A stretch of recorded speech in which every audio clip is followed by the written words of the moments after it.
সাহাবী জিজ্ঞেস করছেন, ইয়া রাসূলুল্লাহ, খেদমত করব কার? হুজুর বলেন, তোমার মায়ের। তারপরে কার? তোমার মায়ের। তারপরে কার? তোমার মায়ের। তারপরে কার? তোমার পিতার। বাপের চাইতে মায়ের মর্যাদা কয় গুণ বেড়ে গেল বলেন? 3 গুণ বেড়ে গেল মর্যাদা। আল্লাহর নবী মসজিদে নববীতে বসে আছেন, সাহাবায়ে কিরাম কর্তৃক পরিবেষ্টিত হয়ে। এমন সময় একজন বুড়ি মসজিদে প্রবেশ করেছেন। হুজুর তাকে দেখে দাঁড়ায় গেলেন। কাছে যখন এলেন মহিলা, নবীজি নিজের গায়ের চাদর বিছায়া দিলেন। মহিলা চলে যাওয়ার পর সাহাবায়ে কিরাম প্রশ্ন করলেন, ইয়া রাসূলুল্লাহ, আমরা তো চিনলাম না এই মহিলাকে। একজন মেয়ে লোকের জন্য নবীজি তার গায়ের চাদর বিছায় দেয়, এত বড় সম্মানী মহিলা আমরা চিনলাম না, তিনি কে? আল্লাহর নবী বললেন, আমার মায়ের দুধ আমার কিসমতে তেমন হয় নাই।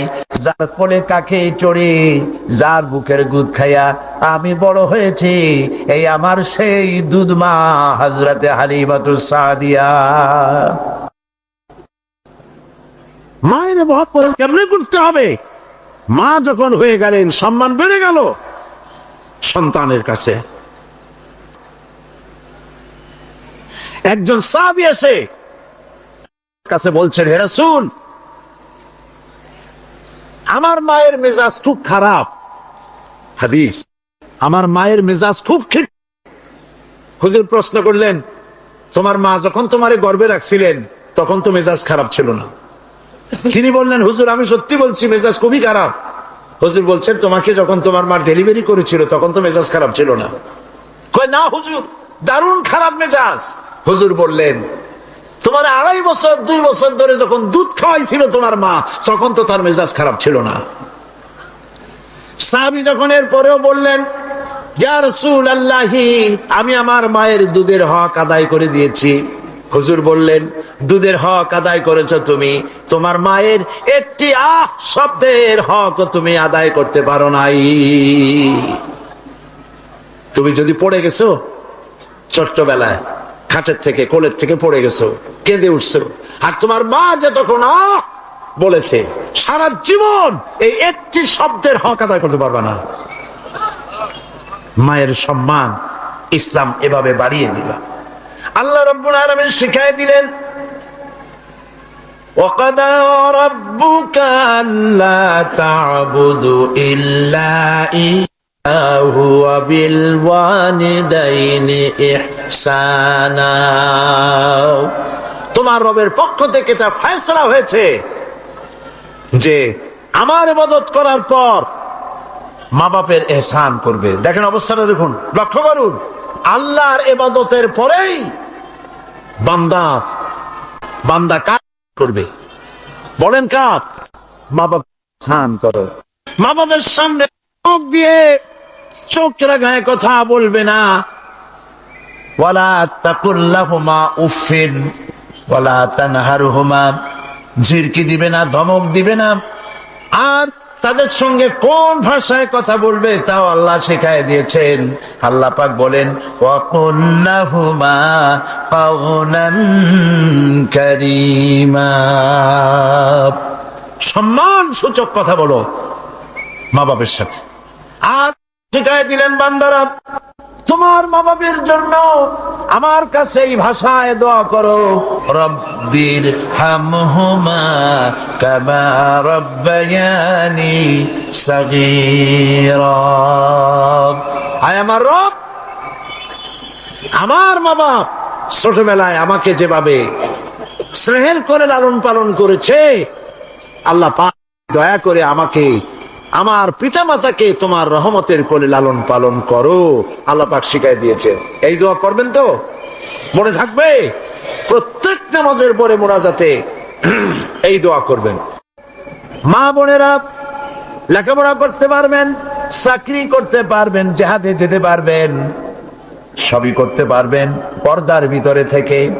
আল্লাহ পাক কোরআনে কারিমে বলেছেন, ওয়াকারনা ফি বুয়ুতিকুন্না ওয়ালা তাবাররাজনা তাবাররুজাল জাহিলিয়াতিল উলা। ওয়াকারনা ফি বুয়ুতিকুন্না, তোমরা তোমাদের ঘরের মধ্যে থাকো, আর জাহিলিয়াতের যুগ মতো করে সাজসজ্জা করে তোমরা বেরিও না, ঠাকঠমক করে বেরিও না, সৌন্দর্য প্রদর্শনী করো না। পৃথিবীতে বিভিন্ন দেশে মিস সুন্দরী প্রতিযোগিতা হয় না? হয় কিনা? সুন্দরী প্রতিযোগিতা হয় পৃথিবীর বিভিন্ন দেশে। Miss China, miss Thailand, miss American, miss Canada, এভাবে নাম হয়। সুন্দরী প্রতিযোগিতা কি? সুন্দরী প্রতিযোগিতা করতে গিয়ে বিচারক মণ্ডলী সুন্দরীদের শরীরের যেসব জায়গা মাপজোপ করে তা কেবলমাত্র শয়তানের পক্ষে সম্ভব, পুরুষের পক্ষে সম্ভব নয়। যারা এই বিচারক মণ্ডলী থাকে নির্লজ্জ বেহায়া, তারা কি তার নিজের মেয়ের, নিজের বোনের শরীরের সেসব জায়গা মাপ করতে পারবে? লম্পট। বাংলাদেশে সুন্দরী প্রতিযোগিতা কিয়ামত পর্যন্ত হতে দেওয়া হবে না। পর্দার বিষয়টি আলোচনা করতেছিলাম। পর্দা করা ফরজ। পর্দা করা কি ফরজ? নবীজি বলেছেন এমন এক সময় আসবে, قال رسول الله صلى الله عليه وسلم نساء كاسية عارية مميلة مائلة رؤوسهن كالبخت المائلة لا يدخلن الجنة ولا يجدن ريحها أخرجه مسلم। আল্লাহর নবী বলেন এমন এক জামানা আসবে যখন বস্ত্র পরিধানকারিণী উলঙ্গিনী হবে মেয়ে লোকগুলি, উটের চুটের মতো করে খোপা বেঁধে মরাল সময় হেরে দুলে পরপুরুষে আকর্ষণ করে রাস্তায় চলাফেরা করবে। এরা কথা জান্নাতের সুঘ্রাণও এদের নাকে প্রবেশ করবে না। কাসিয়াতুন আরিয়া, বস্ত্র পরিধানকারিণী উলঙ্গিনী।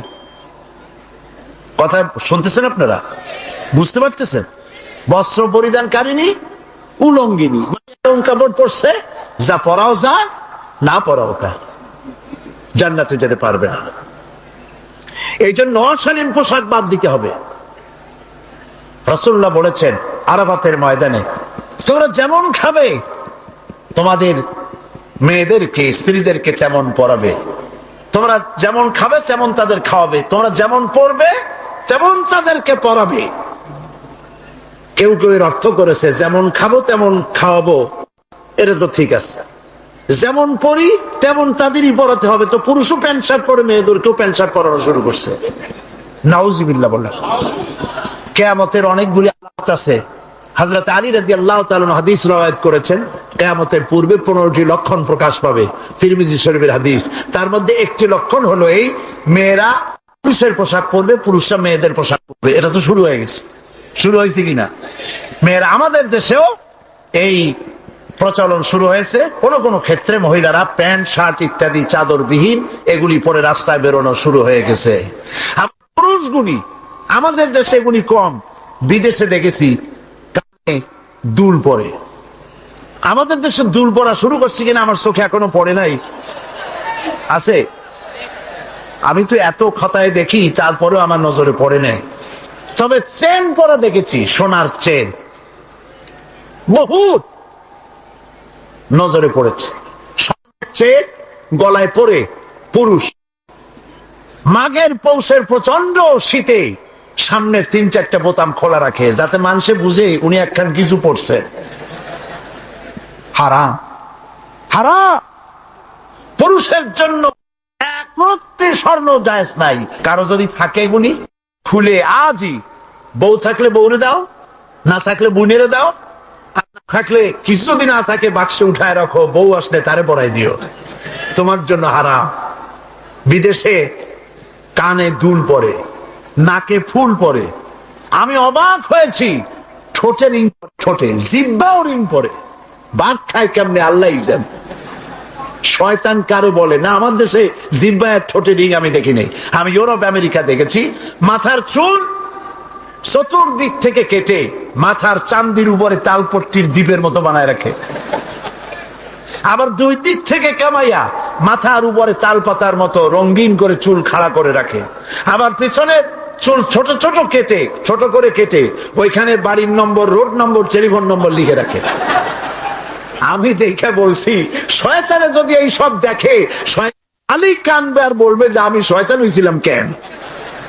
আমার তো তরে তরে লিখে কত মারাত্মক হয়েছে। মানুষ এই শয়তানদের অনুসরণ করে, নাউজুবিল্লাহ বলে। এই জন্য পোশাকের ব্যাপারে মা বোনরা কেমন পোশাক পরবে আল্লাহ পাক কোরআনের মধ্যে বলে দিয়েছেন। ওরা সমান অধিকার দিতে চায়, নারীকে পুরুষ বানায় পুরুষের সমান অধিকার দিতে চায়, আর ইসলাম নারীকে নারীর মর্যাদায় রেখে পুরুষের সমান অধিকার। কথাটা পার্থক্য আছে কি নাই, বুঝতে পেরেছেন কিনা? নারী পোশাক শালী মার্জিত। আল্লাহ পাক কোরআন শরীফের মধ্যে বলেছেন, মহিলারা এমন একটা কাপড় পরবে যেই কাপড়টা এমন শাড়ি পরার পর অথবা সালোয়ার কামিজ পরার পর, কাপড় চোপড় পরার পর এর উপর একটা চাদর পরবে এমন যেই চাদরটা মাথাটা, গলাটা, বুকটা ঢেকে যায়। এমন একটি চাদর পরা আল্লাহ পাক ফরজ করে দিয়েছেন প্রত্যেকটি বয়সপ্রাপ্তা নারী করে। সেই জন্য মা বোনদেরকে তাদের কাপড় চোপড় শালীন হতে হবে। কোরআন শরীফ আল্লাহ পাক বলেছেন, ওয়ালা তাকরাবুজ জিনা ইন্নাহু কানা ফাহিশাতান ওয়া সাআ সাবিলা। জিনা করা দূরের কথা, জিনার নিকটবর্তীও হয় না। এখন জিনার নিকটবর্তী কিভাবে হয়? জিনা করা তো দূরের কথা, জিনার কাছেও যাও না। জিনার কাছে যাওয়ার জন্য এগুলি হচ্ছে রুট: অশ্লীল গান, অশ্লীল বাজনা, সৌন্দর্য প্রতিযোগিতা, নারীদের অশালীন অমার্জিত কাপড় চোপড় পরে রাস্তায় বেরোনো, এগুলি জিনা ব্যভিচার পথকে বাড়িয়ে দেয়। বলেন নাউজুবিল্লাহি মিন যালিক। এই জন্য মহিলাদের চাদর পরার কথা বলা হয়েছে, বোরকা কথা বলা হয়েছে, হিজাব এবং নেকাব পরার কথা বলা হয়েছে। মহিলাদের ঘরই হচ্ছে তাদের জন্য জিহাদ। জিহাদের ফজিলত বয়ান করার পর মা বোনেরা জিজ্ঞেস করেছেন, হে রাসূল, আমাদের জিহাদের উপায় কি? হুজুর বলেছেন, আলাইকুন্না বিল বাইতি ফাইন্নাহুম জিহাদুকুন্না। তুমি ঘরে থাকো, ঘরটাই তোমার জন্য জিহাদ। সন্তান প্রতিপালন করা, এটাই তোমার জন্য জিহাদ। নারীরা ব্যবসা করতে পারবে, রাজনীতি করতে পারবে, সমাজনীতি করতে পারবে, সব পারবে, কিন্তু পুরুষের সাথে অবাধ মেলামেশা থেকে নিজেকে অবশ্যই দূরত্ব, ব্যবধান রেখে তাকে চলতে হবে। অবাধ মেলামেশাকে ইসলাম হারাম করেছে। আর নারীদের জন্য নবী করিম সাল্লাল্লাহু আলাইহি ওয়াসাল্লাম বলেছেন, আল মারআতু ইযা সাল্লাত খামসাহা ওয়া সামাত শাহরাহা ওয়া আতাত বালাহা ওয়া আহসানাত ফারজাহা।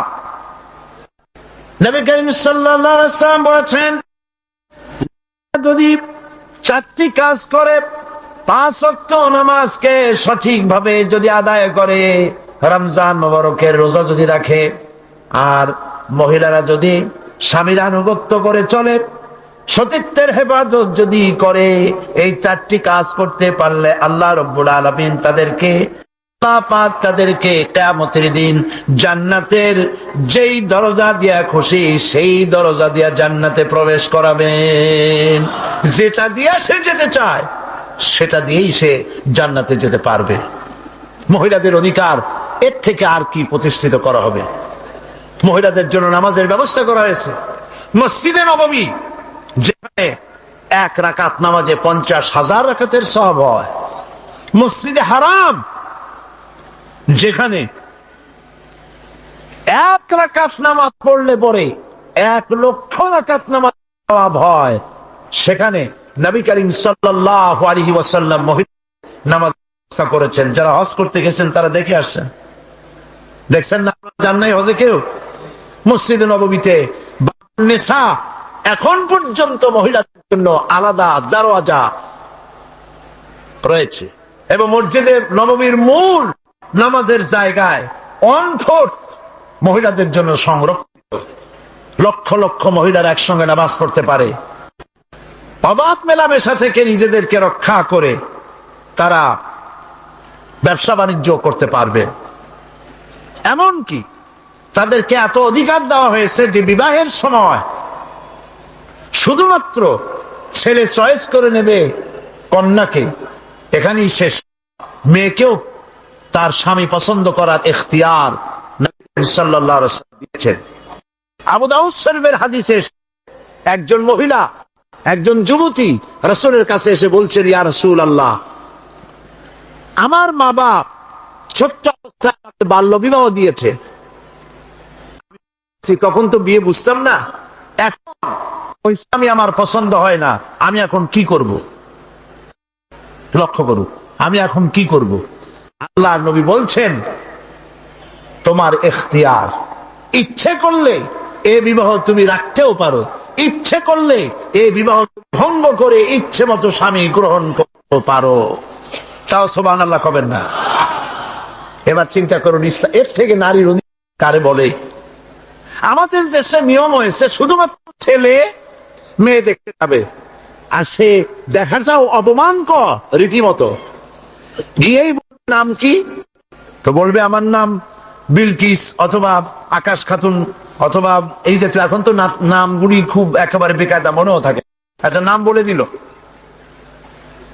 আচ্ছা দেখে মাথার কাপড় ফালাও, চুল কেমন দেখি, হাঁটো দেখি, দাঁতগুলা বাইর করো। আশ্চর্য কথা, আপনি দাঁত দেখতে গেছেন নাকি গাবতলিতে গরু কিনতে গেছেন নাকি? কি অমর্যাদা! জিজ্ঞেস তো করা উচিত, দেখা হওয়ার পর নাম কি, বাপের নাম কি, এরপরে জিজ্ঞেস করা উচিত কোরআন শরীফকে পড়তে জানেন? তো শুনান একটু কোরআন শরীফ। একতরফা ভাবে দেখা হলো, কোরআন শরীফ তো জিজ্ঞেস করেই না, বরং জিজ্ঞাসা উল্টাটা হয়, রবীন্দ্রনাথের সঙ্গীত জানেন কিনা। সময় এখন আগের মতো নাই, এখন পাল্টে গেছে, এখন যুগ অন্যরকম হয়ে গেছে, এখন পাল্টা জিজ্ঞাসাও আসতেছে। জিজ্ঞেস করে, আমার নাম তো শুনাইলাম, এবার বলেন আপনার নাম কি? কয় আমার নাম বল্টু মিয়া। একটু দাঁড়ান, কোমর সোজা করেন, হাঁটেন সামনের দিকে, দাঁত বের করেন। পছন্দ হইল না, বলবে অ্যাবাউট টার্ন, বাড়ির দিকে ডবল মার্কস। যেমনটি করছিলেন তেমনটি পাবে। ইসলাম অধিকার দিয়েছে উভয় উভয়কে দেখে নেবে। বাল্য বিবাহ ইসলাম আদৌ স্বীকৃতি দেয় না, আপনি করতে পারবেন না। জবরদস্তি করে, জুলুম করে, চাপ সৃষ্টি করে মেয়েকে বিবাহ দিতে পারবেন না, তার অনুমতি লাগবে। ইসলাম সে অধিকার নারীকে দিয়েছে। এই জন্য মেয়েদের তামাদ্দুনিক অধিকার, অধিকার, বৈবাহিক অধিকার, সম্পত্তিতে অধিকার, সব অধিকার ইসলাম একটা একটা করে আদায় করে দিয়েছে। সকলে বলে আলহামদুলিল্লাহ। এরপরে মহিলাদের কিছু কাজ রয়েছে, যে কাজগুলি তাদের করতে হবে। আপনাদের দায়িত্ব, সে দায়িত্ব হলো ঘরটাকে ইসলামের দুর্গ বানান। ঘরটা সিনেমার ক্যাসেট দিয়ে ভরবেন না, নাটকের ক্যাসেট দিয়ে ভরবেন না। ঘরটাকে কোরআন হাদিসের ক্যাসেট দিয়ে, কোরআন হাদিসের বইপত্র দিয়ে ঘরটাকে ভরে ফেলুন। ইসলামী জ্ঞানে নিজেকে সমৃদ্ধ করেন। স্বামীকে ইসলামের রাস্তায় আনার জন্য প্রাণান্ত চেষ্টা করুন। যদি ইসলামের রাস্তায় না থাকে, রাগ করে পারবেন না, অভিমান করে পারবেন না, ভালোবাসা দিয়ে স্বামীকে ইসলামের রাস্তায় আনার চেষ্টা করেন। সন্তান সন্ততিকে ইসলামের চরিত্রে গড়ে তোলার জন্য শ্রম দেন, আদব শিখান, দিন শিখান। ছেলে মেয়েদেরকে এমন কোন কিন্ডারগার্টেন স্কুলে দিবেন না যেখানে পড়ে, যেখানে লেখাপড়া করলে পরে দিন শিখবে না, ইমান শিখবে না, ইসলাম শিখবে না। এমন জায়গায় দিবেন যেখানে দিলে পরে কোরআন হাদিস শিখতে পারে, আদব শিখতে পারে, ইসলাম শিখতে পারে। খালি ইংরেজি শিখলেই হবে না। আমি ইংরেজির বিরোধী নই, শিখুন, সমস্ত ভাষার স্রষ্টা আল্লাহ, কিন্তু এমন স্কুলে দেবেন যেখানে দিলে পরে আরবিও শিখবে, ইংরেজিও শিখবে, বাংলাও শিখবে, আর সাথে সাথে কোরআন হাদিসও শিখবে। এইরকম স্কুল চালাস করবেন। প্রাইভেট মাস্টার রাখবেন, এমন মাস্টার যে মাস্টার নামাজি দেখে রাখবেন, বেয়াদব, ধর্মনিরপেক্ষতায় বিশ্বাস করে, এমন কোন ছেলেকে বাড়িতে নিয়ে পড়াতে দেবেন না। আপনার সন্তান নষ্ট করে দেবে। কথা বুঝতে পেরেছেন? এরপরে ছেলেদেরকে সচ্চরিত্রবান বানাবার, চরিত্রবান ছেলেদের সাথে তাদেরকে থাকতে দিন। আর মেয়েদেরকে যারা স্কুল কলেজে পাঠান বোরখা পরাতে শিখুন, বাচ্চা অবস্থা থেকে তাদেরকে সালোয়ার কামিজ পরান। একটু বড় হলেই শার্ট পরাবেন না, একটু বড় হলেই 5-6 বছর বয়স হয়ে গেলেই পাজামা পরান, সালোয়ার কামিজ পরান, 6-7 বছর বয়স হয়ে গেলেই চাদর পরান। এইভাবে আস্তে আস্তে করে তাকে শরম শিখান, ইমান শিখান, দিন শিখান। এগুলি শিক্ষা দেওয়া আপনার জন্য বিরাট দায়িত্ব। আল্লাহ পাক আপনাদের সকলকে তৌফিক দান করুন। মুনাজাত করব, মুনাজাতের জন্য দাঁড়ানো মানুষেরা বসেন। আমিন। ربنا ظلمنا أنفسنا وإن لم تغفر لنا وترحمنا لنكونن من الخاسرين। হায় আল্লাহ তাআলা, লক্ষ লক্ষ মুসলমান নরনারী চট্টগ্রাম তাফসীর মাহফিলের চতুর্থ দিবসে দীর্ঘক্ষণ তোমার দ্বীনের কথা শুনে তোমার দরবারে হাত তুলেছি। মেহেরবানি করে দুরূদ ও সালাম টুকুন সোনার মদিনায় নবী পাকের রওজা মুবারকে পৌঁছে দাও। तमाम পৃথিবীর মাটির নিচে যত মুমিন মুমিনাত শুয়ে আছেন তাদের আরোহার পরে সব পৌঁছায় দাও। আমাদের মা বাপ যারা কবরে শুয়ে আছেন কবরগুলিকে জান্নাতের টুকরায় পরিণত করে দাও। রব্বির হামহুমা কামা রব্বায়ানি সগীরা। সবাই পড়েন রব্বির হামহুমা রব্বায়ানি সগীরা। হায় আল্লাহ তাআলা, বাংলাদেশের প্রত্যন্ত অঞ্চল থেকে, গোটা চট্টগ্রাম অঞ্চল থেকে, দেশের প্রতিবেশী দেশ থেকে আল্লাহ তাআলা তোমার বান্দারা এসে হাজির হয়েছেন। রব্বুল আলামিন বড় আশা করে এসেছেন, আমাদের প্রত্যেকের জিন্দেগির গুনাহ মাফ করে দাও। রব্বুল আলামিন আমাদের বিবি বাল বাচ্চা যা দান করেছো সবগুলিকে দিনদার ইমানদার বানায়া দাও। রব্বানা تقبل منا إنك أنت السميع العليم وتب علينا إنك أنت التواب الرحيم سبحان ربك رب العزة عما يصفون وسلام على المرسلين والحمد لله رب العالمين واجعل آخر كلمة عند الموت لا إله إلا الله محمد رسول الله। السلام عليكم ورحمة الله।